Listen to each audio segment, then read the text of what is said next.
You have achieved more than you think, but you won't see it if you look at your life through this particular lens. And this lens guarantees that you will always lose because it's rigged. It makes real progress and real wins look like they don't even count.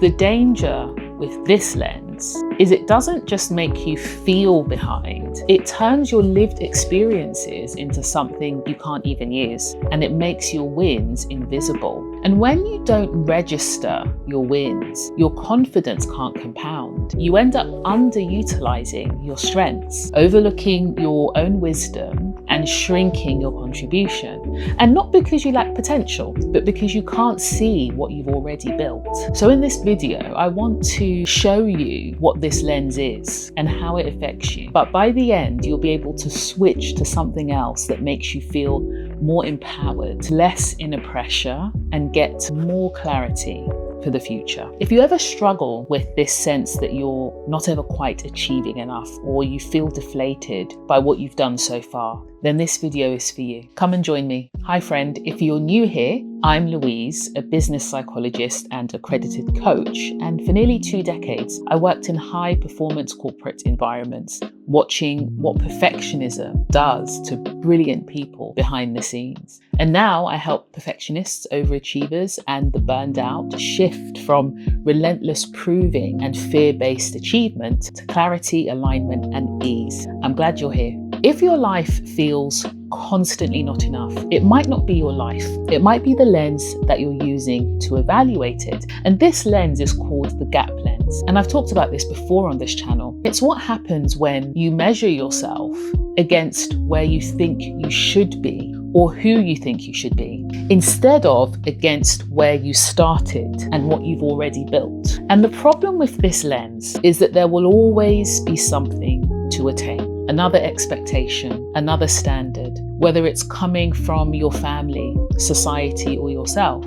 So if you keep using this lens, measuring your current reality against an ideal state you've not yet arrived at, and also one that is always multiplying and moving, you'll always fall short. You will always lose, and your life will always look worse than it is. One of the reasons why I talk about this lens on my channel is because the perfectionists, overachievers, and the burned out people I've worked with walk around with this lens all day. There's a future standard they believe they have to meet before they're allowed to feel good enough.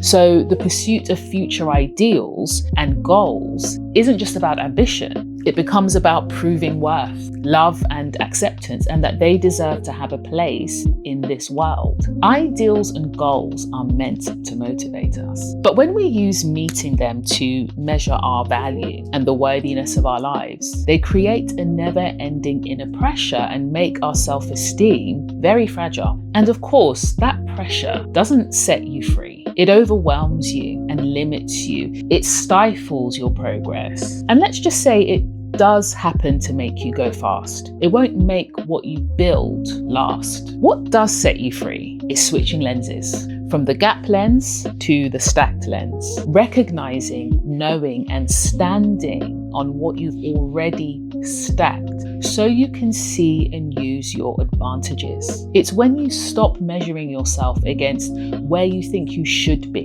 and you start looking at your life against where you started. This is the lens where progress actually counts and it becomes meaningful insight. Confidence can compound here and the inner pressure finally calms down. I've experienced switching from the gap lens to what I call the stacked lens firsthand because I used to move at such a fast pace. I was the perfect candidate for burnout. And so I genuinely could not see what I had accomplished. And I was almost afraid to even acknowledge it because I thought in a really twisted way, it would make me go too easy on myself and it would slow me down if I acknowledged what I had achieved. This is a quintessential perfectionist and overachiever mindset, by the way, which I'll cover in another video, but some of you might relate to this. What changed it all for me included starting to redefine my relationship with achievement. Rather than achievement defining me, it became an expression of me,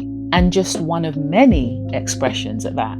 Another thing was that I started making my progress visual, using a personal Kanban board, and I stopped relying on my biases and distortions and started trusting what I could actually see instead in my visual progress board. The magic of the personal Kanban board was being able to literally touch what was progressing and see what had been finished. Over time, the board became a strategic feedback loop for me. I could see what kept getting stuck, what was moving quickly, and what actually mattered. Vision boards help you imagine the future and keep it in view, and they're brilliant. But visual progress boards, they help anchor you in the now, and they help you build on and learn from yesterday in a tangible way. When I started actually seeing my progress using visual tools, I realized how hard I'd been on myself. Most of the time, what I actually expected from myself wasn't even humanly possible. Second, it also helped me set smarter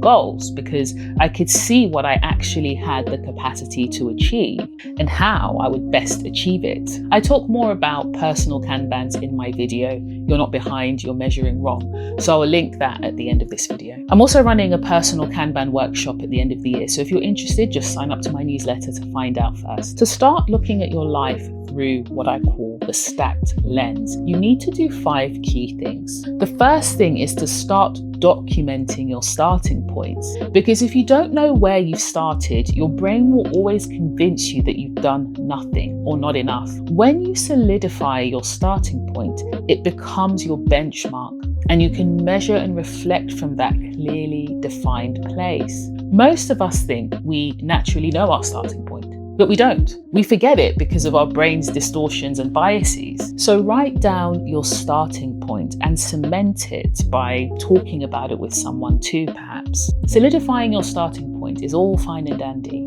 but then what? So the second thing you need to do is define what achieved or accomplished means before you begin, and make it bigger than just completion. That is the most crucial thing. For instance, consider, who do you want to become in the pursuit of your goals? What do you want to learn?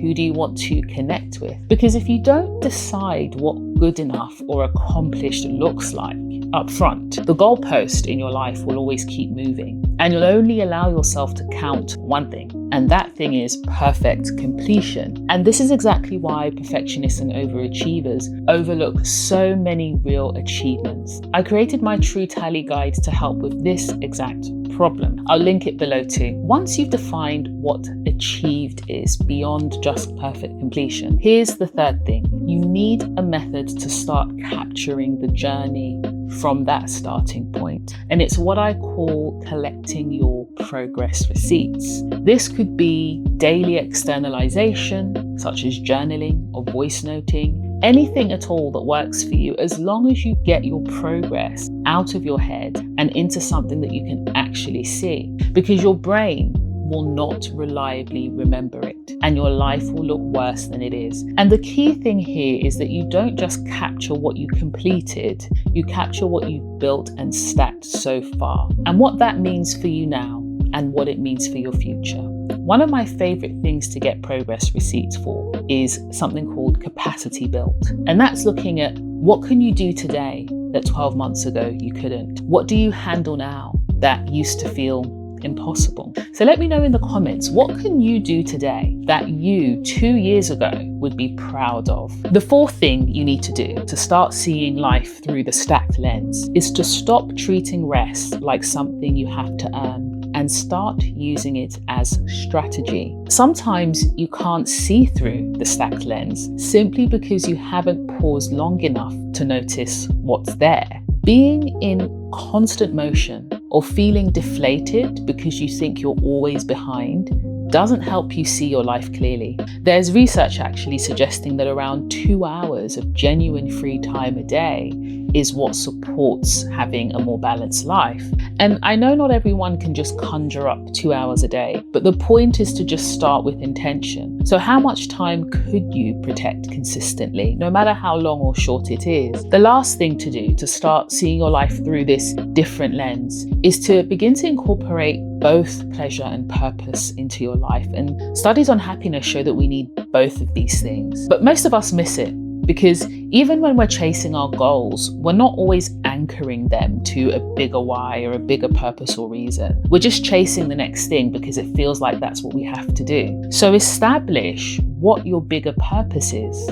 What is this all for? And what are you trying to build beneath these goals and achievements? And then critically, create an intentional way to celebrate your wins, not only to incorporate pleasure, but so that you can remember what's happened and what you've achieved. Mine tends to center around my favorite food, but you can take pictures, you can capture moments, keep the receipts so that when you look back, you're not relying on the distortions of the gap lens. You're looking at accurate, happy evidence of what you've stacked and built in your life. The truth is, when you don't spend enough time looking at what you have already done, at what you have already built, you are always looking on to the next, forever chasing, yet feeling like you're never quite reaching. But there is so much data, so much value, feedback, and insight in what you've already done, and it's trying to show you something. And to be clear, even if you look at your life through the stacked lens, where you're looking at where you are now compared to where you started,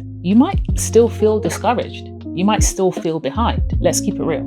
But the purpose of the stacked lens is not to engage in toxic positivity, because I hate when people force you to doubt your own reality. But the irony is that the other lens, the gap lens, is still only half the reality, and it's a distorted half at that. Why not start looking at the other half of the reality, the stacked lens, so you can form accurate and useful beliefs that help you act, not beliefs that punish you and keep you stuck in a state of overwhelm. Most of the people I work with, once they start documenting their starting point, creating milestones and memories by celebrating their wins, anchoring in purpose and valuing progress, not just goal completion, they realize something important. They are exactly where they're meant to be right now, even if they don't want to be there forever. They don't just see how much they've achieved, they realize they've already attained so many things they once hoped for. And that becomes motivation, focus, and drive for their next step. Because the alternative is burning energy